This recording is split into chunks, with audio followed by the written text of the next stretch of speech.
Hello दोस्तों, RAC में आप सभी का हार्दिक स्वागत है। मैं हूं सौरभ और आप जुड़ चुके हैं राइटिंग क्लास एज के इस यूट्यूब चैनल पर इस वक्त मेरे साथ।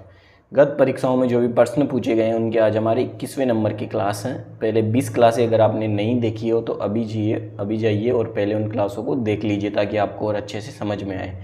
राजस्थान के जितने भी एग्ज़ाम हैं, RAC, ORO, CET, जितने भी शिक्षक भर्ती के जो भी एग्ज़ाम हैं और जो भी इम्पोर्टेंट एग्ज़ाम हैं जिनमें जो क्वेश्चन पूछे गए हैं उनका अपन डिटेल से जो अध्ययन है वो कर रहे हैं। अगर आप चैनल पे नए हैं तो अभी चैनल को सब्सक्राइब कर दीजिए।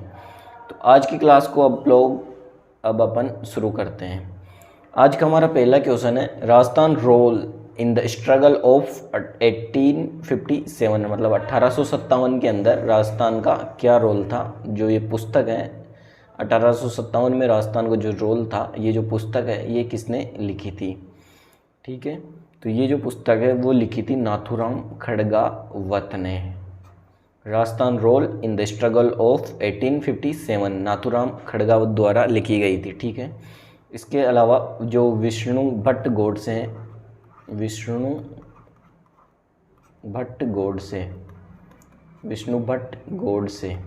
उनके द्वारा 1857 की क्रांति के ऊपर एक और पुस्तक लिखी गई थी। उसका क्या नाम है? उसका नाम है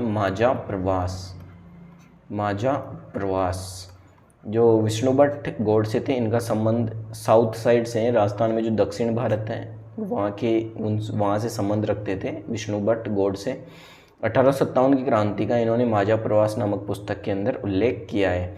इस क्वेश्चन का सही आंसर है ऑप्शन नंबर 1, नाथूराम खड़गावत। दूसरा क्वेश्चन है, राजस्थान में भूरी मिट्टी का प्रसार क्षेत्र है। राजस्थान में भूरी मिट्टी कहाँ कहाँ पाई जाती है? पिछली क्लास में अपन ने पढ़ा था, जो बनास नदी का प्रवाह क्षेत्र है उसके अंदर भूरी मिट्टी पाई जाती है।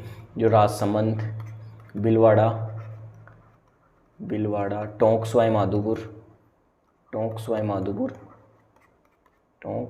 माधोपुर, इसके आसपास का जो एरिया है, नदी के आसपास का जो एरिया, उसके अंदर भूरी मिट्टी पाई जाती है। ठीक है, तो बनास नदी का जो प्रवाह क्षेत्र है उसमें पाई जाती है। आड़ोती का जो पठार है उसमें काली मिट्टी पाई जाती है। राजस्थान का जो दक्षिण भाग है उसमें लाल लोमी मिट्टी पाई जाती है। ठीक है, नेक्स्ट क्वेश्चन है, राजस्थान उच्च न्यायालय की मुख्य पीठ कहाँ है? राजस्थान उच्च न्यायालय की मुख्य पीठ कहाँ है? आप सभी को पता है कि ये पीठ है जोधपुर के अंदर। जो अनुच्छेद 214 है, अनुच्छेद 214 भारतीय संविधान का जो अनुच्छेद 214 है उसके अंदर प्रत्येक राज्य के अंदर एक उच्च न्यायालय होगा। उच्च न्यायालय, अनुच्छेद 214 में उच्च न्यायालय के बारे में बताया गया है। ठीक है, जोधपुर के अंदर इसकी जो प्रधान पीठ है वो है। राजस्थान में जो उच्च न्यायालय की स्थापना है वो कब हुई थी? वो हुई थी 29 अगस्त 1949 को। जो राजस्थान में उच्च न्यायालय की स्थापना है 29 अगस्त 1949 को हुई थी। पहले कहाँ पे हुई थी? ये जयपुर के अंदर। और इसका उद्घाटन किसने किया था? इसका उद्घाटन किया था जयपुर के जो महाराजा थे मान सिंह, उन्होंने इस उच्च न्यायालय का उद्घाटन किया था।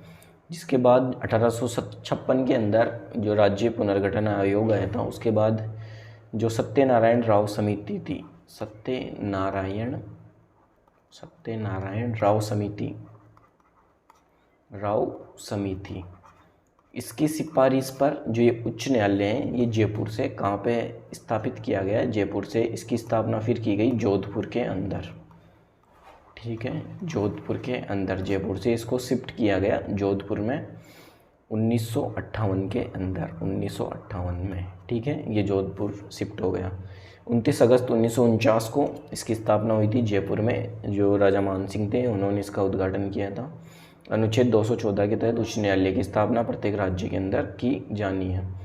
राजस्थान उच्च न्यायालय की मुख्य पीठ कहाँ है? जोधपुर के अंदर। और इसकी जो खंडपीठ है वो है जयपुर के अंदर। नेक्स्ट क्वेश्चन है, अंबेडकर महिला कल्याण पुरस्कार के साथ दी जाने वाली राशि कितनी है? जो अंबेडकर महिला कल्याण पुरस्कार है कब दिया जाता है? ये दिया जाता है 14 अप्रैल को महिला सशक्तिकरण के लिए कार्य करने पर यह पुरस्कार दिया जाता है, अंबेडकर महिला कल्याण पुरस्कार। या तो महिला को दिया जाता है या किसी संस्था को दिया जाता है। महिला प्लस संस्था को दिया जाता है जो महिला सशक्तिकरण के लिए कार्य करती है। ठीक है, इसमें कितनी राशि दी जाती है? 51,000 रुपये की राशि प्रदान की जाती है और इसके साथ ही एक प्रशस्ति पत्र दिया जाता है। प्रशस्ति पत्र प्रदान किया जाता है। ठीक है, अब नेक्स्ट क्वेश्चन है हमारा, मुख्यमंत्री जल स्वावलंबन योजना प्रारंभ हुई। ये जो भूजल है उसको बढ़ाने के लिए राजस्थान में प्रत्येक व्यक्ति तक आसानी से जल पहुंच सके, पीने का पानी उसको प्राप्त हो सके, इसलिए मुख्यमंत्री जल स्वावलंबन योजना प्रारंभ की गई थी। कब से ये योजना प्रारंभ की गई थी? ये प्रारंभ की गई थी 27 जनवरी 2016 से। आपको ये याद रखना है, 27 जनवरी 2016 से मुख्यमंत्री जल स्वावलंबन योजना का प्रारंभ हुआ। कहाँ से इसका प्रारंभ हुआ था? झालावाड़ से। ठीक है, झालावाड़ से इसका प्रारंभ हुआ था। नेक्स्ट क्वेश्चन है, अब 1857 की क्रांति के समय कोटा में प्रमुख नेता जयदयाल व मेहराब खां क्रमशः कहाँ के निवासी थे? तो जो जयदयाल है इनका संबंध है मथुरा से, मथुरा यूपी से, और जो मेहराब खां है इनका संबंध कहाँ से था? करौली से। ठीक है, जयदयाल का संबंध मथुरा से और मेहराब खां का संबंध करौली से। कहाँ पर इन्होंने क्रांति की थी? कोटा के अंदर। कोटा के अंदर 1857 की क्रांति में इन्होंने अपनी भूमिका निभाई थी। 1857 की कोटा में जब इन्होंने क्रांति की थी उस समय शासक कौन थे? राम सिंह द्वितीय, राम सिंह सेकंड। जो मेजर बर्टन है, मेजर बर्टन, वो डॉक्टर सेडलर, डॉक्टर सेडलर, लाला जयदयाल और मेहराब खां ने वहाँ की जनता के साथ मिलकर इन दोनों की हत्या कर दी थी। मेजर बर्टन वो डॉक्टर सेडलर को, और कोटा के जो राजा थे राम सिंह द्वितीय, इनको कैद कर लिया था। इसके पश्चात जब मतलब जो वहाँ पे सेना आई, उन्होंने जयदयाल और मेहराब खां को अंग्रेज़ों की सहायता से, करौली के जो शासक थे उन्होंने अंग्रेज़ों की सहायता की और जयदयाल और मेहराब खां को पकड़ लिया और फिर इनको फांसी पर चढ़ा दिया गया, जयदयाल व मेहराब खां को। ठीक है, तो इनका संबंध है, जयदयाल का संबंध मथुरा से और मेहराब खां का करौली से।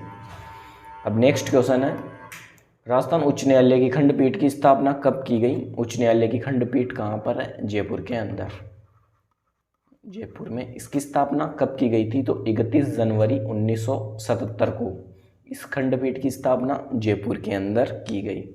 राजस्थान की एकमात्र जो उच्च न्यायालय है उसकी खंडपीठ जयपुर में और मुख्य न्यायालय जो है वो जोधपुर के अंदर है। ठीक है, खंडपीठ की स्थापना कब की गई? 31 जनवरी 1977 को। राजस्थान के उच्च न्यायालय की जोधपुर पीठ के अंतर्गत आने वाले जिला न्यायालयों की कुल संख्या कितनी है? तो जोधपुर जो पीठ है इसके अंतर्गत राजस्थान में कुल कितने जिला न्यायालय आते हैं? इनमें 18 जिला न्यायालय आते हैं जोधपुर के अंदर। और राजस्थान में कुल जिले कितने वर्तमान में? तो अभी 33 है। ठीक है, 33 ज़िलों में से जो 18 ज़िले हैं वो जोधपुर पीठ के अंतर्गत आते हैं और जो बाकी के 15 ज़िले हैं, 15 ज़िले वो जयपुर के अंदर आते हैं। ठीक है, 15 ज़िले जयपुर में, 18 जोधपुर में, और अभी 19 ज़िले और 3 संभाग और बनाए गए हैं। 19 ज़िले प्लस 3 संभाग, 3 संभाग और बनाए गए हैं। तो इनके बारे में जो भी इनकी सीमाएं, जो भी डिटेल है वो आगे जब आ जाएगी क्लियर हो जाएगा कि कौन सी तहसील, कौन सा गांव, कौन सी ज़िले में जा रहा है, तब आपको बता दिया जाएगा। लेकिन अभी जो है अपन 33 ज़िलों के बारे में ही पढ़ रहे हैं। ठीक है, क्वेश्चन 2020 में पूछा गया था तो 33 ज़िलों के बारे में अपन बात कर रहे हैं। अब इसके बाद इस क्वेश्चन का सही आंसर है, राजस्थान के उच्च न्यायालय की जोधपुर पीठ के अंतर्गत आने वाली जिला न्यायालयों की कुल संख्या है 18। ऑप्शन में देखिए 36, 35, 16 और 19 है, 18 नहीं है। तो जो ये एग्जाम हुआ था इनमें जो सही माना था वो 16 जिलों को सही माना था। नेक्स्ट क्वेश्चन है, राजस्थान के द्वितीय भामाशाह जिन्होंने रानी लक्ष्मीबाई को धन देकर मदद की थी उनका नाम है अमरचंद भाटिया। पिछली क्लास में अपन पढ़ चुके हैं। इनका संबंध कहाँ से? बीकानेर से। बीकानेर के मूल निवासी थे। ग्वालियर के अंदर ये व्यापार करते थे, ग्वालियर के अंदर। और राजस्थान के प्रथम 1857 की क्रांति के प्रथम शहीद थे। 1857 की क्रांति के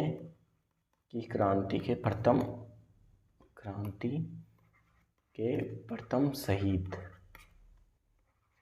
शहीद थे। ये कौन थे? अमरचंद भाटिया। नेक्स्ट क्वेश्चन है, कौन सा युग्म सही नहीं है? जो रजब अली खान है ये वीणा वादक थे। ठीक है, एकदम सही है। रजब अली खान वीणा वादन से इनका संबंध है। आमिर खान का सितार वादक से संबंध है। आप सभी को पता है अल्लाह जिलाई बाई का संबंध वो मांड गायकी से। मांड ये गायिका है, अल्लाह जिलाई बाई और जो रविशंकर है उनका संबंध नड़ वादक से नहीं है। ठीक है, नड़ वादक, प्रमुख नड़ वादक कौन है? यह है कर्णाभील। कर्णाभील प्रमुख नड़ वादक है। ये जो क्वेश्चन है अल्लाह जिलाई बाई का संबंध है मांड गायकी से, ये बहुत इंपॉर्टेंट है। पिछले लगभग 2-3 बार ये एग्जामों में पूछा जा चुका है। अल्लाह जिलाई बाई का संबंध है मांड गायकी से, नड़ वादक है कर्णाभील। नेक्स्ट क्वेश्चन, इनमें से कौन सा वाद्य अवनत श्रेणी में आता है? तो जो इनमें से अवनत श्रेणी का वाद्य यंत्र है वो कौन सा है? वो है तंदूरा। तंदूरा अवनद श्रेणी का वाद्य यंत्र है। एक मिनट, तंदूरा इसमें अवनत श्रेणी का, सॉरी तंदूरा इसका आंसर नहीं है, इसका आंसर है मांदल। जो मांदल है वो है अवनत श्रेणी का वाद्य यंत्र। अवनत श्रेणी का जो वाद्य यंत्र होते हैं वो होते हैं जो मतलब चमड़े की सहायता से, चमड़े से जो मढ़े हुए होते हैं, मतलब जिन पर चमड़ा लगा हुआ होता है, चमड़े से मढ़े हुए। ठीक है, जो चमड़े से मढ़े हुए जो वाद्य यंत्र है उन्हें अवनत श्रेणी के वाद्य यंत्र कहते हैं। तो जो मांदल है वो अवनत श्रेणी का वाद्य यंत्र है। ठीक है, और वाद्य यंत्रों के बारे में बात करें तो सुसीर वाद्य यंत्र के बारे में अपन पढ़ चुके हैं। सुसीर जिन्हें फूंक की सहायता से बजाया जाता है। तत्व वाद्य यंत्र, तत्व वे होते हैं जिनमें तार लगा होता है। घन वाद्य यंत्र जो धातु से बने होते हैं। इसके अलावा जो अवनद वाद्य यंत्र है, अवनद वाद्य यंत्र होते हैं जो मतलब जिनके ऊपर जो चमड़ा होता है वो लगा हुआ होता है, चमड़े से मढ़े हुए वाद्य यंत्र अवनद श्रेणी में आते हैं। तो निम्न में से कौन सा वाद्य अवनत श्रेणी में आता है? ये मांदल जो वाद्य यंत्र है अवनत श्रेणी का वाद्य यंत्र है। नेक्स्ट क्वेश्चन है, निम्नलिखित में से कौन सी मिट्टी जिले सुमेलित नहीं है? तो काली मिट्टी, जो मध्यम काली मिट्टी है उसके बारे में आपको पता है कि हाड़ौती प्रदेश में पाई जाती है। बूंदी और बारा, कोटा, झालावाड़ जो भी है उनमें ये मध्यम काली मिट्टी पाई जाती है। लाल लोमी मिट्टी के बारे में नहीं, अभी आपको बताया कि जो राजस्थान का दक्षिण भाग है उसमें लाल लोमी मिट्टी पाई जाती है। डूंगरपुर, उदयपुर, बांसवाड़ा, प्रतापगढ़ जो भी क्षेत्र है उसमें लाल लोमी मिट्टी पाई जाती है। लाल और पीली मिट्टी, ये झालावाड़ और कोटा, इनसे इनका संबंध नहीं है। लाल पीली मिट्टी कहाँ पाई जाती है? पाली, अजमेर, पाली, अजमेर और लगभग सिरोही, इनके आसपास का जो क्षेत्र है उनमें लाल और पीली मिट्टी पाई जाती है। भूरी रेतीली कचारी मिट्टी भरतपुर और अलवर में पाई जाती है, ये भी एकदम सही है। तो कौन सा सुमेलित नहीं है? लाल और पीली मिट्टी वाला सुमेलित नहीं है। कोटा, झालावाड़ में काली मिट्टी पाई जाती है, हाड़ौती प्रदेश है। ऑप्शन से भी आप इसको पकड़ सकते हैं, जो ये लाल और पीली है पाली, अजमेर, सिरोही के आसपास के क्षेत्र में पाई जाती है। क्वेश्चन है नेक्स्ट, राजस्थान के कितने भूभाग पर रेतीली और बलुई दोमट मिट्टी का प्रसार है? तो रेतीली, और आपको पता है राजस्थान में सबसे ज़्यादा रेतीली बलुई मिट्टी कौन से क्षेत्र में पाई जाती है? जो पश्चिमी राजस्थान है, जो पश्चिमी राजस्थान है, राजस्थान, उसके अंदर रेतीली और बलुई जो मिट्टी है वो पाई जाती है। तो पश्चिम राजस्थान के हिसाब से देखें तो इनका प्रसार राजस्थान के 2/3 क्षेत्र में है। राजस्थान के 2/3 क्षेत्र के अंदर रेतीली और दोमट मिट्टी का प्रसार है। नेक्स्ट क्वेश्चन है, भूरी रेतीली कचारी मिट्टी के संबंध में कौन सा कथन असत्य है? भूरी रेतीली कचारी मिट्टी, तो देखते हैं, यह मिट्टी राजस्थान के अलवर, भरतपुर के उत्तरी भाग और गंगानगर जिले के मध्य भाग में पाई जाती है, एकदम सही है। कोई आपसे पूछ ले भूरी रेतीली कचारी मिट्टी कहाँ पाई जाती है, इनका संबंध है अलवर, भरतपुर और जो गंगानगर का मध्य एरिया है उसके अंदर भूरी रेतीली कचारी मिट्टी पाई जाती है, एकदम सही है। इस मिट्टी में चावल व गन्ने की खेती की जाती है। इस मिट्टी में चावल व गन्ने की खेती नहीं की जाती, इनके लिए ये उपयुक्त नहीं है। ठीक है, तो ये इसमें असत्य कथन है। इस मिट्टी का रंग लाल व भूरा होता है, एकदम सही है। इस मिट्टी में चूना, फास्फोरस व ह्यूमस की कमी होती है, ये भी एकदम सही है। तो जो भूरी रेतीली कचारी मिट्टी के बारे में जो तथ्य आपको दिए गए हैं इनसे आपको ये याद हो रही होगी। तो इसमें जो असत्य हैं वो ये हैं कि चावल व गन्ने की खेती की जाती है। ठीक है, नेक्स्ट क्वेश्चन है, पहाड़ी मृदा राजस्थान में पाई जाती है। जो हाड़ौती प्रदेश है और उसके आसपास का जो एरिया है उसमें पहाड़ी मृदा पाई जाती है। पहाड़ी मृदा के जो कण होते हैं वो मोटे कण होते हैं, मोटे कण होते हैं। ठीक है, पहाड़ी मृदा के कण मोटे होते हैं। तो उदयपुर व कोटा का जो क्षेत्र है उसके अंदर पहाड़ी मृदा पाई जाती है। नेक्स्ट क्वेश्चन है, डोंगजी व जवाहर ने किस राज्य की सेना के विरुद्ध संघर्ष किया था? जो डोंगजी व जो जवाहर थे, इनका संबंध सीकर जिले से है। सीकर जिले से इनका संबंध है। ये आपस में चचेरे मतलब भाई और भतीजे थे। ठीक है, चाचा भतीजे थे ये डोंगजी व जवाहर जी। ठीक है, जो इनको बीकानेर के पास अंग्रेज़ों की जो अंग्रेज़ थे, अंग्रेज और जो बीकानेर और जोधपुर की सेना थी, बीकानेर प्लस जोधपुर की सेना जो थी उन्होंने इनको घेर लिया था बीकानेर के समीप। अंग्रेज़ों और बीकानेर व जोधपुर की सेना ने डोंगजी व जवाहर जी को विरुद्ध इन्होंने मतलब बीकानेर व जोधपुर की सेना के विरुद्ध संघर्ष किया था। डोंगजी व जवाहर जी क्या करते थे? ये अमीरों से धन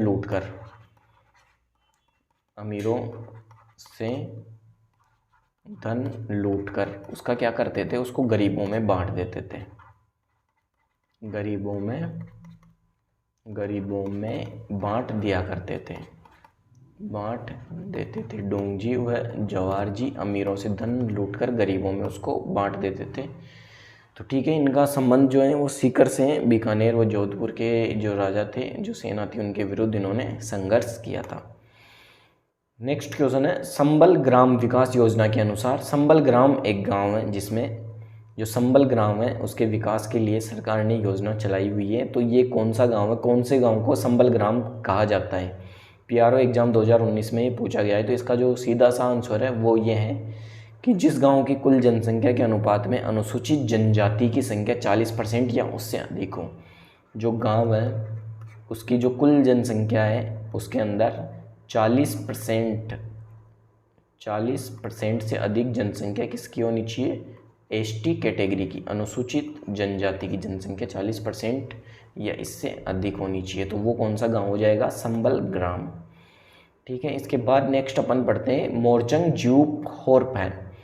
तो आपको याद होगा कि मोरचंग जो वाद्य यंत्र है, कौन सा वाद्य यंत्र है? ये एक सुशीर वाद्य यंत्र है मोरचंग, सुशीर वाद्य यंत्र। ट्रिक आपको याद होगी, बिना साहसी मोर तुसी सुमन बाकी सबू हटोना। मोर, बिना साहसी मोर तुसी, तो मोर से ये हो गया मोरचंग। ठीक है, मोरचंग का दूसरा नाम क्या है? ज्यूप होर्प। ज्यूप होर्प भी मोरचंग को कहा जाता है। मोस्ट इम्पोर्टेंट है, मोस्ट इम्पोर्टेंट लगा लीजिए कि मोरचंग को ज्यूप होर्प कहा जाता है। ठीक है, इतने सारे जो एग्ज़ाम हैं, जो कॉलेज व्याख्याता का, कनिष्ठ अनुदेशक, सीधी भर्ती, जेल प्रहरी, कंप्यूटर अनुदेशक 2022 में पूछा गया है। मोरचंग क्या है? मोरचंग एक वाद्य यंत्र है और वाद्य यंत्र भी कौन सा? सुशीर वाद्य यंत्र। नेक्स्ट क्वेश्चन है, कौन सी मृदा को ऊसर, कल्लर, रेह, अल्काइन आदि के रूप में भी जाना जाता है? जो ऊसर, कल्लर, रेह मृदा है, कौन सी मृदा को कहा जाता है? जो लवणीय मिट्टी है। लवणीय मिट्टी को इन सब नामों से भी जाना जाता है। लवणीय मिट्टी कहाँ कहाँ पाई जाती है? जो हनुमानगढ़,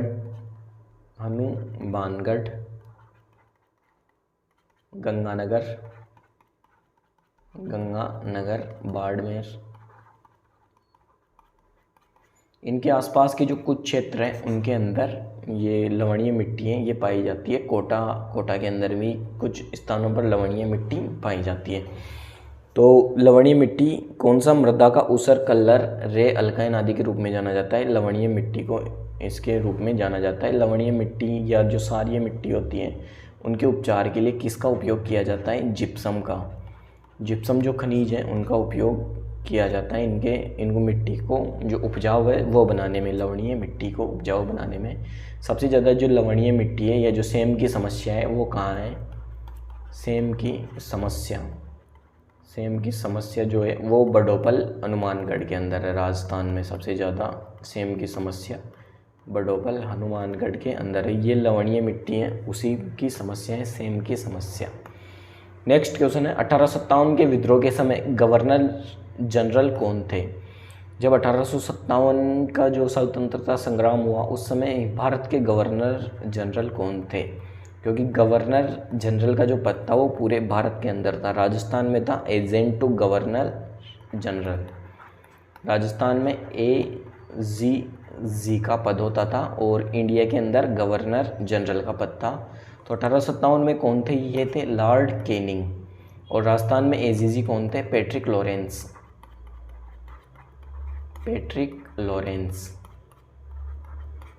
ये सारी डिटेल आपको याद रखनी है। नेक्स्ट क्वेश्चन है, मंदिरों तथा राजाओं के महलों के मुख्य द्वार पर बजाए जाने वाला वाद्य यंत्र है। तो अवनद वाद्य यंत्र होता है ये कौन सा वाद्य यंत्र होता है जो मंदिरों तथा राजाओं के महलों के मुख्य द्वार पर बजाया जाता है? ये वाद्य यंत्र है ढोल। ठीक है, मंदिरों राजाओं के मुख्य द्वार पर बजाया जाता है ढोल। नेक्स्ट क्वेश्चन है, 1857 की क्रांति के दौरान निम्न में से किसके द्वारा मुगल बादशाह को निष्ठा का प्रतीक नजर भेंट की गई थी? जो सामोद के रावल शिव सिंह हैं उनके द्वारा भेंट की गई थी। पिछली क्लास में अपन पढ़ चुके हैं। 1857 की क्रांति के दौरान डूंगरपुर के शासक कौन थे? जो उदय सिंह थे वो डूंगरपुर के शासक थे। बांसवाड़ा के थे लक्ष्मण सिंह। ठीक है, विनय सिंह थे अलवर के। राम सिंह थे बूंदी के। नेक्स्ट क्वेश्चन है, लोकवाद्य यंत्र भपंग राजस्थान के किस क्षेत्र से संबंधित है? पहले अपन पढ़ चुके हैं, मेवात जो क्षेत्र है उससे भपंग लोकवाद्य यंत्र जो है उनका संबंध। मेवात क्षेत्र कौन सा है? अलवर भरतपुर का क्षेत्र। अलवर और भरतपुर का जो क्षेत्र है उससे संबंध है। मेवाड़ कौन सा है? उदयपुर चित्तौड़गढ़ का जो क्षेत्र है मेवाड़ है, मेरवाड़ा। और मारवाड़ क्षेत्र कौन सा है? जो जोधपुर का आसपास का क्षेत्र मारवाड़ है। चिरायु योजना का लक्ष्य क्या है? चिरायु का मतलब आप समझ रहे होंगे, जो लंबी उम्र है उससे चिरायु का संबंध होता है। तो वृद्धाश्रम एवं वृद्धों का संरक्षण, यही चिरायु योजना का लक्ष्य है। चिरायु योजना कब की है? सन 2004 और 5 की है। कौन सी योजना? चिरायु योजना। इसमें जो वृद्ध जन होते हैं उनकी सहायता की जाती है ताकि वो लंबे समय तक जी सकें और उनका संरक्षण किया जाता है। तो इसका संबंध है वृद्धाश्रम एवं वृद्धों का संरक्षण। और राज्य पॉलिटिकल एजेंट में कौन सा सम्मिलित नहीं है? उदयपुर के अंदर जो CL सावर्स थे वो थे पॉलिटिकल एजेंट। कोटा में मेजर बर्टन, एकदम सही है। भरतपुर के अंदर मेजर निक्सन और मॉरिसन। ठीक है, ये थे भरतपुर के अंदर। जयपुर में मेजर लॉरेंस नहीं थे, जयपुर में थे मेजर ईडन जो है वो पॉलिटिकल एजेंट थे जयपुर में। तो इसमें कौन सा सम्मिलित नहीं है? तो इनमें जो सम्मिलित नहीं है वो है ऑप्शन नंबर 3 जयपुर वाला। नेक्स्ट क्वेश्चन है, निम्नलिखित न्यायाधीशों में से 1949 में उच्च न्यायालय के न्यायाधीश और राज्य में कौन सा विकल्प सही सम्मिलित है? कि 1949 में जो उच्च न्यायालय बना था उनमें कौन से जो न्यायाधीश थे उनका संबंध कहाँ से था? तो ये क्वेश्चन पूछ रहे हैं। तो इनमें जो न्यायमूर्ति आनंद नारायण कौल है इनका संबंध कहाँ से था? इनका संबंध था कोटा से नहीं था, इनका संबंध अलवर से था। अलवर। राजस्थान पुलिस 2022 में जो एग्ज़ाम पूछा गया है उसके अंदर एग्ज़ाम हुआ था उसमें क्वेश्चन पूछा गया है। तो न्यायमूर्ति आनंद नारायण कौल का संबंध अलवर से है। ठीक है, न्यायमूर्ति जो के शर्मा थे उनका संबंध था भरतपुर से, ये एकदम सही है। न्यायमूर्ति त्रिलोचन दत्त, इनका संबंध अलवर से नहीं था, इनका संबंध था बीकानेर से। इनका संबंध था। जो त्रिलोचन दत्त है उनका संबंध बीकानेर से। न्यायमूर्ति खेमचंद गुप्ता का संबंध बीकानेर से नहीं था, इनका संबंध था कोटा से।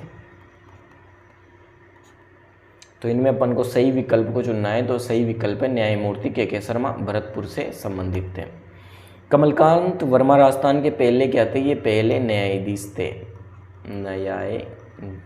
ठीक है, पहले न्यायाधीश थे, मुख्य न्यायाधीश थे कमलकांत वर्मा। जब राजस्थान में उच्च न्यायालय की स्थापना हुई 29 अगस्त 1949 को, तो उस समय जो मुख्य न्यायाधीश बने वो थे कमलकांत वर्मा। नेक्स्ट क्वेश्चन है, भारत के प्रथम स्वतंत्रता संग्राम में जो भोजन सामग्री क्रांतिकारी संदेश के साथ गांव में वितरित की जाती थी वह थी? जो 1857 की जो क्रांति हुई थी उसमें जो इसका जो प्रतीक चिन्ह था वो क्या था? 1857 की क्रांति का, तो इसके प्रतीक चिन्ह के रूप में रोटी और जो कमल का फूल है, कमल का फूल, इनको जाना जाता है, रोटी और कमल का फूल। तो 1857 की क्रांति के प्रतीक चिन्ह क्या थे? रोटी और कमल का फूल। तो ऑप्शन में संदेश के साथ गांव में जो वितरित की जाती थी वह थी रोटी। ठीक है, 1857 की जो क्रांति थी उसकी शुरुआत राजस्थान में कब हुई थी? नसीराबाद सैनिक छावनी से 28 मई 1857 में। इसके बाद कहाँ से हुई थी? नीमच 3 जून। ठीक है। राजस्थान में कितनी सैनिक छावनियाँ थी? 6 सैनिक छावनियाँ थी। नेक्स्ट क्वेश्चन है, राजस्थान में मई 2018 से महिला कर्मचारियों के लिए लागू की गई चाइल्ड केयर लीव की अवधि क्या है? कोई भी महिला जो राजस्थान सरकार के अंदर वर्तमान में कर्मचारी है या मई 2018 के बाद से जो कर्मचारी है या इनके पहले से मतलब ये पॉलिसी आई थी मई 2018 में, तो जो भी राजस्थान में महिला कर्मचारी है उनके जो छुट्टी का प्रावधान है अपने बच्चों की देखभाल के लिए, बच्चों की देखभाल के लिए राजस्थान में चाइल्ड केयर लीव जो पॉलिसी है वो आई। कब आई है? मई 2018 में। इसके अंतर्गत क्या होता है? इसके अंतर्गत ये होता है कि कोई भी महिला अपने बच्चों की जो देखभाल है उसके लिए छुट्टी ले सकती है। तो अपने पूरे कार्यकाल में वो कितने अवधि तक अपने बच्चों की देखभाल के लिए छुट्टी ले सकती है? अपना क्वेश्चन है। तो लगभग 2 वर्ष तक महिला अपने बच्चों की देखभाल के लिए छुट्टी ले सकती है। तो इसमें 730 दिन, ये हमारा सही आंसर है, 730 दिन। ठीक है। कितने समय की अवधि के लिए ये अवकाश ले सकती है महिलाएं? तो एक बार में इनको मतलब 15 दिन से 180 दिन तक का अवकाश मिल सकता है। एक बार में 15 दिन से 180 दिन तक का अवकाश इनको मिल सकता है, चाइल्ड केयर लीव जिसे कहते हैं। टोटल इन जो महिला होती है अपने कार्यकाल में 730 दिन का अवकाश ले सकती है। ठीक है। तो आज की हमारी क्लास में इतने ही क्वेश्चन है। उम्मीद है आपको ये क्लास पसंद आई होगी। जो भी डिटेल आपको दी गई है वो आपको पसंद आई होगी और जो क्वेश्चन है उनमें आपके मतलब नॉलेज बढ़ी होगी। अगर आपको ये क्लास अच्छी लगी हो तो क्लास को लाइक कीजिए। हमारे चैनल को अगर अभी तक आपने सब्सक्राइब नहीं किया है तो आप सब्सक्राइब कर सकते हैं चैनल को, क्योंकि ये सीरीज जो है वो बहुत लंबी चलने वाली है। अभी तक 21 क्लासेस में हुई हैं, बहुत सारी क्लासें आगे भी आने वाली हैं। अपना प्यार और सपोर्ट बनाए रखें। उम्मीद है आप चैनल को सब्सक्राइब करेंगे। आज की क्लास में इतना ही। अगर आप इस जो PDF मैंने आपको पढ़ाई है वो आपको चाहिए तो आप हमारे जो टेलीग्राम चैनल है उसको भी ज्वाइन कर सकते हैं। आज के लिए इतना ही। मिलते हैं नेक्स्ट क्लास में। Thank you.